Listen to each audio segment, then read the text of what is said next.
quick, let's go down the list. This is an official Freemasonry website, Masonry 101. And there's a little watercolor painting posted here. They have a brief little article here on the red lodges versus the blue lodges. I've seen a lot of pictures of the insides of the Freemasonry lodges. This painting, watercolor painting, looks to be pretty accurate. There's typically a black and white checkerboard, small floor inlaid into a red carpeted floor with bluish walls, quite often in a whitish ceiling. Everything you see here in this room has some meaning. It's symbolic of something else, of many things. Has layered meanings. And a lot of it is very important to their rituals. So there's one example of blue or red. All right, I'm trying to keep this brief. This is just a quick list of some famous Freemasons. But again, there's lots of sites and ways that you can find other famous Freemasons besides just this brief list. Here's one example I wanted to show you of how it can be in the background. The blue over the red, it could be part of the props in the photo or in the painting. So here we have a blue background that's sort of surrounding the this like red awning. And he has this sort of blackish blue, bluish black, blue tone black suit. Sort of like, you could say sort of within you might be able to make the argument that it's white within black, within red, within blue. But there we go. There's one example. He was a harder one to find, James Monroe. Some of these you can find lots of examples of red and blue together, and specifically blue over red. James Monroe was one of the harder ones. Here's Tiger Woods. He's a Freemason. Blue over red, or red within blue. You'll also notice a trend of blue, white, red, and yellow or gold. And the yellow and gold are interchangeable, and then blue and black, and several different shades of blue. Blue and black are quite often interchangeable because that's their night sky. And these are primary colors: red, blue, yellow, and then you have the black and the white. In many ways, this will cross over into how they like to identify as vampires, because that is also the palette for vampires, if you think about it. Most depictions of vampires, that the color palette is black, white, red, and yellow or gold. So here we have Albert Pike. This is an example of the red within the blue. You could even say also, so some of these you might also remark look a bit more pink and maybe grayish. That is also significant. Pink Floyd. Floyd means gray or gray-haired, like an old man. And pink is typically the color of girls and youth, children, extreme opposites. So you will see red and blue. You will see sometimes red and green. Those two are opposites on the color wheel. You will see pink and gray, like a blue slate gray sometimes, bluish, more a dark gray or dark black with a more blue tone to it, and pink or sometimes red along with the dark gray. So Albert Pike, Freemason. These are all listed as Freemasons, officially as Freemasons. Here's a nice blue over red example. Andrew Jackson. John Wayne, Freemason. Blue over red.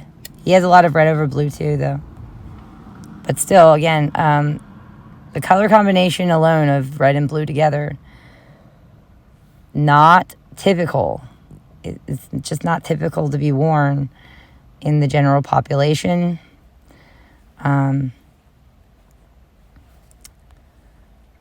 Goeth. He's going to be a name that pops up pretty frequently in coming videos. He factors into this significantly. I believe he's the one who wrote Faust, and he also wrote significantly on color theory.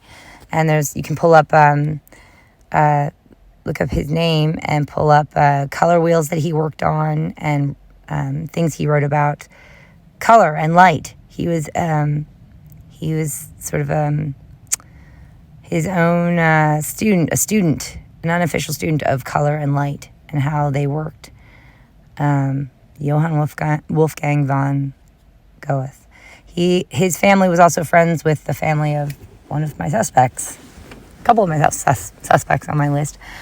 So that is significant, and it does seem that the color coding that these people use is based off of Goethe's writings about colors and about light. So he does, and he's also listed as very likely having been. He's literally listed on websites as very likely having been a child predator, a pedophile.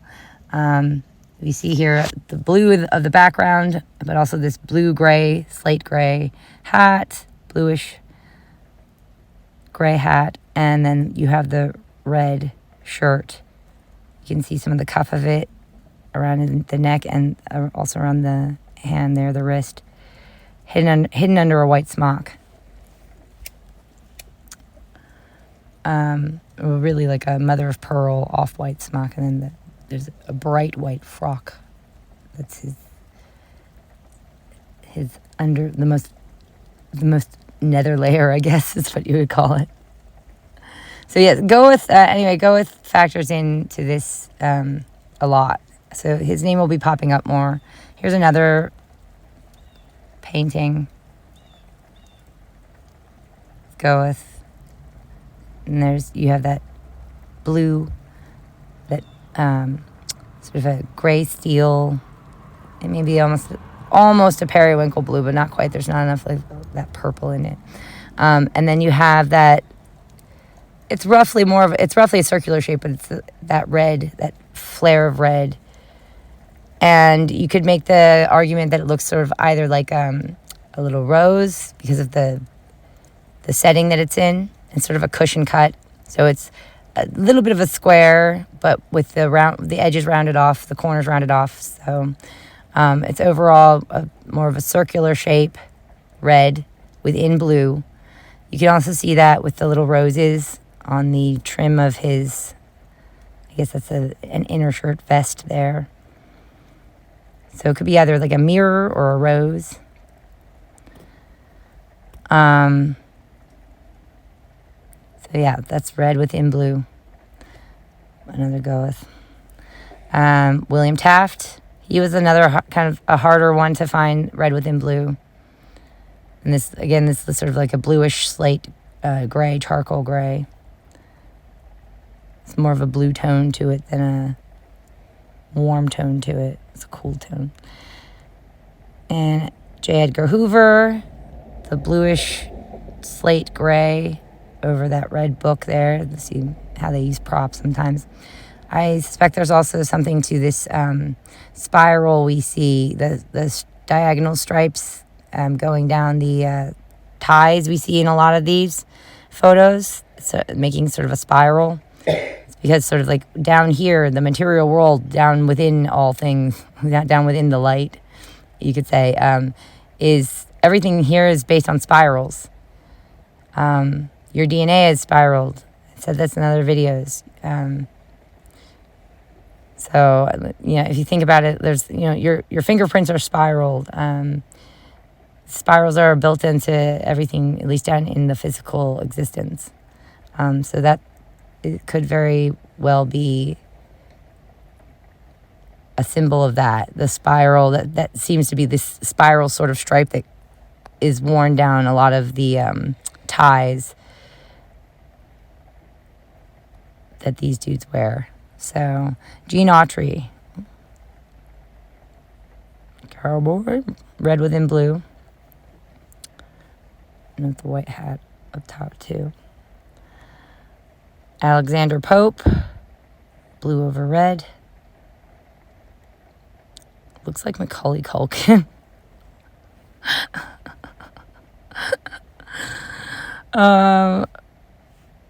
Oscar Wilde. Now here's one that you might say, because I mean it's sort of a black and white that's been recolored and touched up. You could say it's more of a gray pink, but showing this as an example also of how it can be displayed as like a red or pink rose or flower that's pinned into sort of either a black or blue or dark slate gray, bluish gray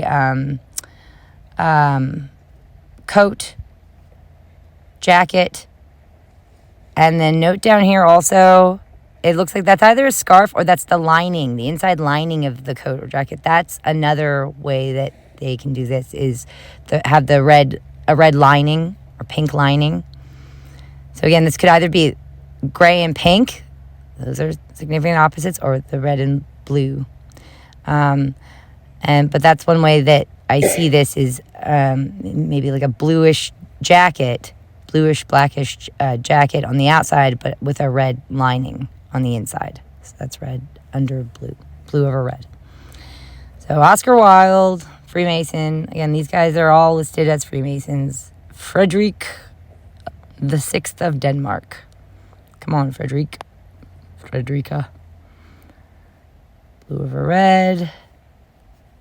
Freemason. Frederick the Fifth of Denmark. Got a couple of Fredericks here. Blue over red. Farouk of Egypt. So you can see he's got this blue sky background and then that very brilliant bright red hat on the top. I'm going to look. I know some about the regalia. I need to learn more about all the stuff that they wear. Like I said, there's only so much time in the day. Tufik Pasha. I'm probably not pronouncing it correctly. There we go. Another blue background with a bright red hat. So red within blue. And then you can also see down here is blue within red. And red within blue within yellow. These are all, but then also note how many points are on the stars. 8. This is all significant. And unfortunately, the general population doesn't pay attention to this stuff. But you should.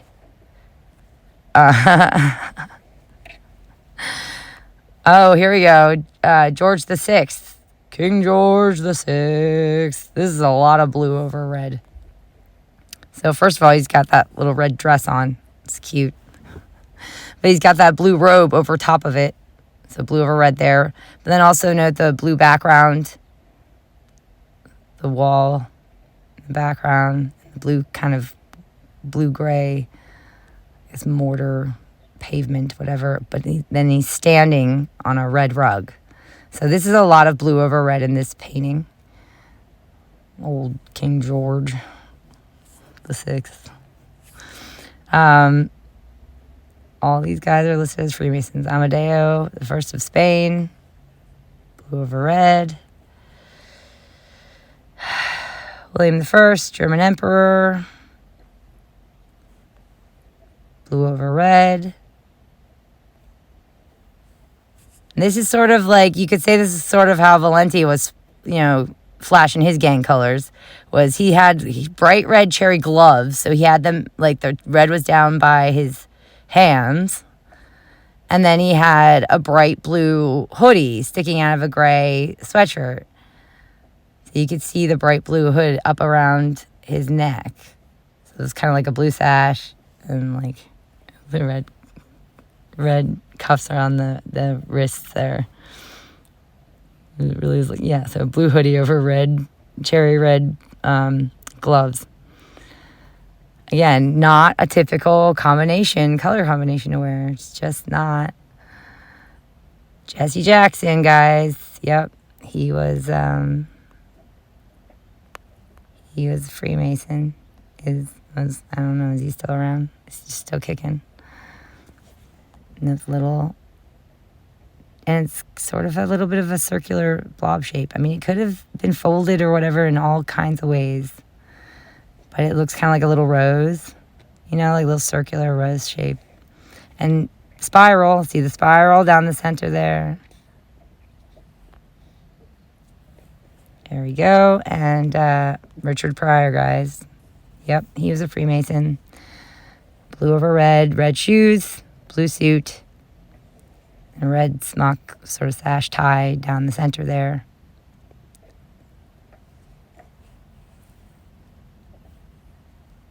Clark Gable, very young Clark Gable, also Freemason. Stripes, spirals, red within blue.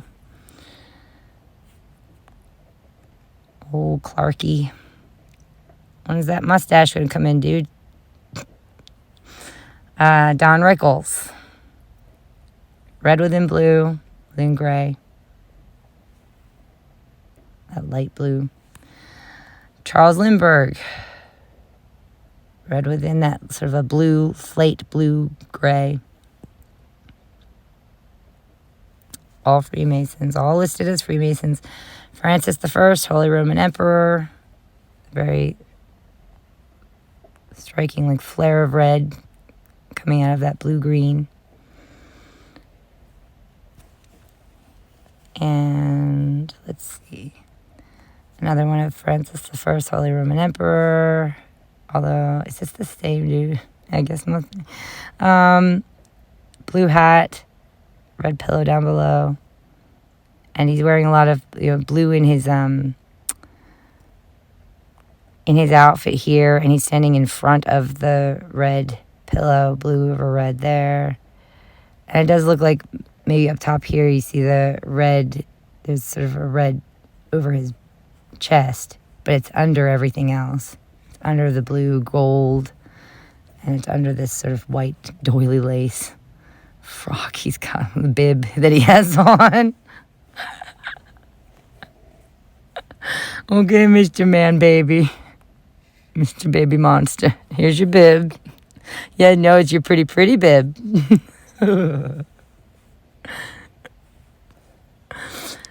King Kalakaua. I don't know. I guess is that close at least? Of Hawaii. Freemason. 8-pointed star right there. Blue over red. Frederick III, German Emperor. Blue over red.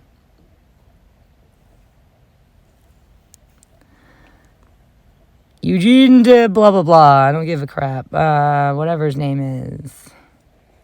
Blue over red. Notice the stars. This dude's 6-pointed and you could say 5-pointed or you could say 10-pointed because there's sort of 2 points to each.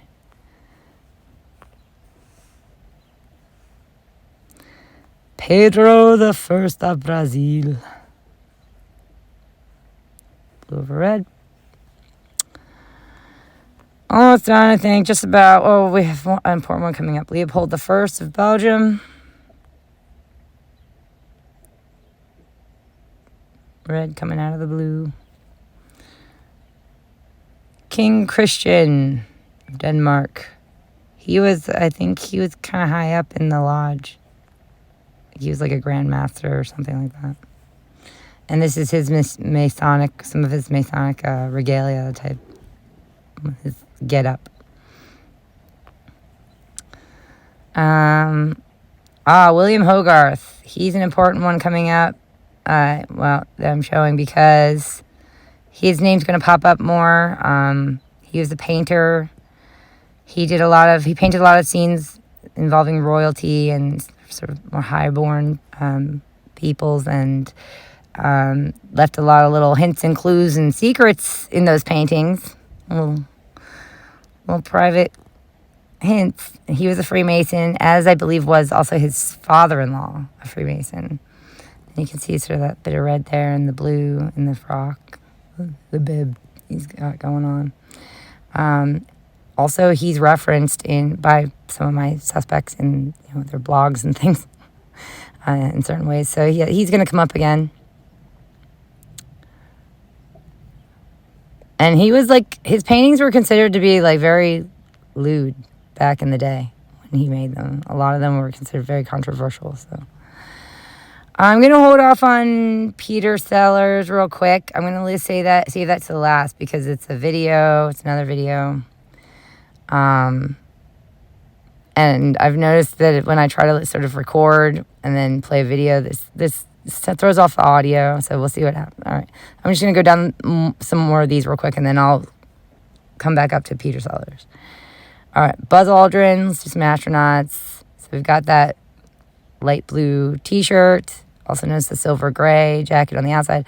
And the bright red circular logo hovering within the blue.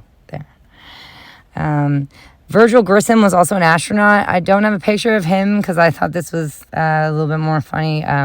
This is a middle school named after him, and this is the team of little girls there. This is one of their, I guess it's softball that they play. This is one of their, softball or soccer or something. This is their outfit, your uniform, blue or red. Virgil Grissom. Gordon Cooper, astronaut, red within that silvery bluish. And then there's the blue on the background there. It's a circular red. I mean, think about it. The inside of that could have been any color. It could have been orange. It could have been yellow, gold. It could have been white. It could have been black. It could have been green. Instead, they made it bright red. And is it even really part of the suit, or they just, stuff a red scarf down in there? Yeah, so Simon Bolivar, blue over red. He's got the red lining on the inside of his blue cape. The outside of the cape is blue, and it's covering more. So the red is sort of, this red sort of breastplate here is sort of within a bigger blue jacket, I guess, army jacket. Henry Ford, bit of blue over red, and that's a versatile outfit because he can switch it up as he pleases. Then he can put his hat on and have red over blue, and then take it off and have blue over red. Tricky, Henry. King Gillette, entrepreneur. This one's a little bit harder to make out. And would have sort of also been up to the artist, but they do tend to employ artists that are in their little boy group. So this one, you can see the red, the tie has a reddish hue, more of a reddish hue, and then it looks to me like the blue blackish. The suit itself is more of a bluish hue. So red within blue there. This one is an Astor. She's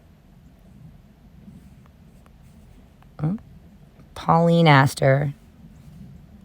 So John Jacob Astor, I believe, was the one who was he's a Freemason. I don't know that if she was in an order or anything of that sort, but I've also noticed at least that family members, if you have sort of very big name Freemasons and have portraits and such of family members or pictures of them all going out somewhere or eating out or whatever, you can see the family members often will adhere to the same color scheme.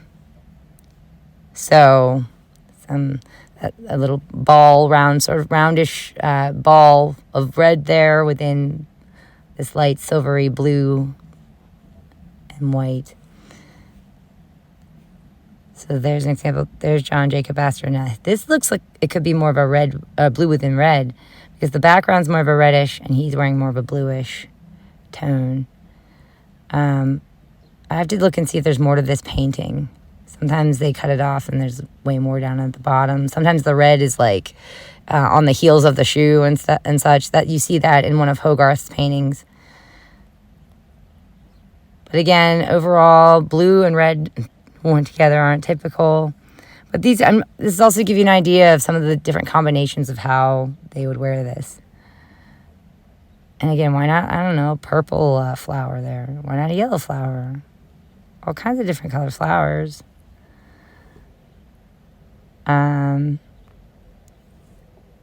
Walter Chrysler. Here's a red over blue. Andrew Mellon.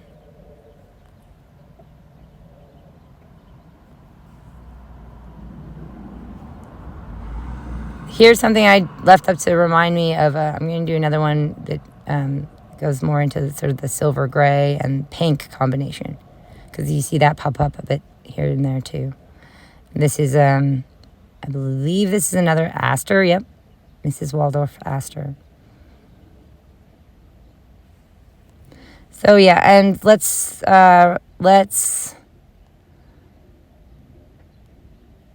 finish it up with the Peter Sellers video.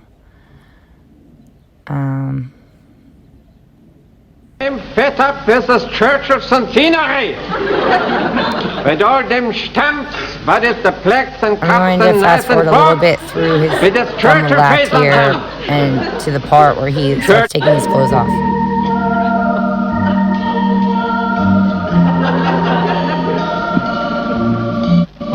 And there he had a red sash, scarf in